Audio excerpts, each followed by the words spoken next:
Corona virus کی علامات کو نظر انداز نہ کریں اور یہ بھی نہ سمجھیں کہ اگر صرف بخار ہوگا یا آپ کا گلا خراب ہوگا تو ہی کورونا کی علامات ہوں گی۔ کورونا کی بیشتر علامات میں چکر آنا، پیٹ خراب ہونا، الٹیاں آنا، ڈائریا ہونا بھی شامل ہے۔ آپ کو سانس لینے میں مسئلہ نہیں ہو رہا ہوگا مگر وائرس آپ کا آکسیجن لیول اتنا کم کر دے گا کہ آپ کسی بھی وقت مرنے کے قریب ہوں گے اور آپ کو پتہ بھی نہیں ہوگا۔ ایسے لوگوں کی اموات بھی ہوئی ہیں، اس لیے علامات کو غیر سنجیدہ نہ لیں۔ واشنگٹن پوسٹ میں چھپنے والی تحقیق کے مطابق آج ڈاکٹرز مان رہے ہیں کہ کورونا وائرس کو ابھی سمجھنے سے وہ بہت دور ہے۔ اکثر یہ پھیپھڑوں پر ہی حملہ کرتا ہے مگر یہ اس کے علاوہ دماغ، گردوں، دل یا یہاں تک کہ پاؤں کے کسی حصے پر بھی حملہ آور ہو سکتا ہے۔ آپ کے پاؤں کے کسی حصے میں انگلیوں میں نشانات پڑ جانا، خوشبو بدبو کا فرق نہ محسوس ہونا، کھانے کا ذائقہ چلا جانا یا پھر آنکھ کا سرخ ہو جانا بھی کورونا کی نشانیوں میں شامل ہے۔ 4 مہینے سے زائد ایشیا، یورپ اور امریکہ کے تجربے کے بعد سائنسدان اس نتیجے پر پہنچے ہیں کہ کوئی اس بات کی توقع نہیں کر رہا تھا کہ کورونا وائرس نمونیا اور سانس کی بیماریوں کے علاوہ کوئی اور علامات بھی ظاہر کرے گا، مگر اب تو اس وائرس کی علامات نے سائنسدانوں کو، ڈاکٹرز کو حیران و پریشان کر دیا ہے۔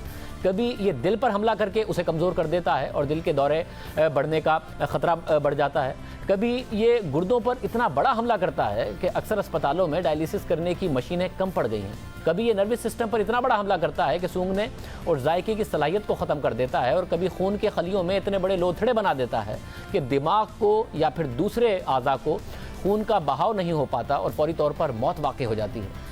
یہ زیادہ عمر کے لوگوں کو اکثر اپنا شکار کرتا ہے یا ان لوگوں کو جو پہلے ہی بیماریوں سے کمزور ہوں، اور زیادہ وزن کے لوگوں پر بھی حملہ آور ہوتا ہے۔ یہ مردوں کو عورتوں کے مقابلے میں زیادہ متاثر کرتا ہے مگر پھر اچانک یہ حاملہ خواتین پر بھی حملہ آور ہو کر انہیں متاثر کر دیتا ہے۔ نوجوانوں پر یہ کبھی اثر انداز نہیں ہوتا مگر کبھی بری طرح اثر انداز ہوتا ہے۔ پہلے سمجھا گیا کہ بچے اس سے محفوظ ہیں مگر گزشتہ ہفتے بچوں میں دل کی پیچیدہ بیماریاں سامنے آئیں جنہیں کورونا وائرس سے جوڑا جا رہا ہے۔ جمعے کو نیو یارک کے گورنر نے میڈیا کو بتایا کہ نیو یارک میں 73 بچے بری طرح متاثر ہو گئے اور نیو یارک ریاست میں 5 سالہ بچہ کورونا وائرس کا پہلا شکار بنا جب اس کی موت ہو گئی، پھر اس کے بعد 2 مزید بچوں کی موت ہو گئی۔ اس خبر نے ڈاکٹرز کو ہلا کر رکھ دیا جو پہلے یہ سمجھ رہے تھے کہ وہ اب اس وائرس کو سمجھنے لگے ہیں اور یہ زیادہ عمر کے لوگوں میں ہی زیادہ خطرناک ثابت ہوتا ہے۔ اب ماہرین کا خیال ہے کہ کورونا وائرس کو سمجھنے میں سالوں لگ سکتے ہیں کیونکہ اس کا رویہ اور کردار ماضی کے کورونا وائرس کی جو فیملی ہے اس کے وائرسز سے مختلف ہے۔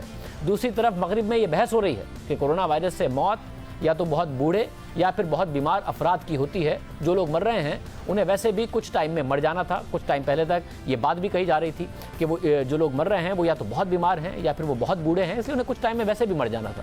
مگر یونیورسٹی آف گلاسگو کی نئی تحقیق میں مرنے والے اکثر افراد پر تحقیقات کی گئی ہیں جس کے مطابق کورونا وائرس سے مرنے والے جو لوگ ہیں ان میں مردوں کو ان کی زندگی کے 13 سال اور خواتین کو 11 سال کی زندگی سے محروم کر دیا۔ یعنی مرنے والے مردوں کو اگر کورونا نہ ہوتا تو وہ اوسطاً 13 سال اور زندہ رہتے اور خواتین 11 سال اوسطاً اور زندہ رہتی۔ اس کے علاوہ دی اکنامسٹ نے اٹلی، اسکاٹ لینڈ اور ویلز سے مرنے والوں پر تحقیق کی اور حقائق سامنے رکھے۔ ان کے مطابق کورونا وائرس سے اگر 50 سے 59 برس کے افراد کی موت واقع ہوئی ہے تو اس سے اوسطاً وہ اپنی زندگی کے 30 سال سے محروم ہو گئے۔ یعنی وائرس نہ ہوتا تو وہ 30 سال اوسطاً اور زندہ رہتے۔ اسی طرح 60 سے 69 برس کی عمر میں مرنے والے لوگ 21 سال اور زندہ رہتے۔ 70 سے 79 برس کی عمر میں مرنے والے لوگ اگر نہ مرتے تو 12 سال اور زندہ رہتے۔ 80 سے 89 برس میں جو مر گئے ان پر تحقیق سے پتہ چلا کہ ان کی زندگی کے 5 سال باقی تھے، جبکہ 90 برس سے زائد عمر کے لوگ اوسطاً 1 سال اور زندہ رہتے۔ یعنی یہ سوچنا کہ کورونا وائرس محض ان عمر رسیدہ افراد یا بیمار افراد کو مار رہا ہے جو ویسے بھی کچھ وقت کے بعد مر جاتے، غلط ہے۔ تحقیق یہ ثابت کر رہی ہے، اس لیے احتیاط کیجیے۔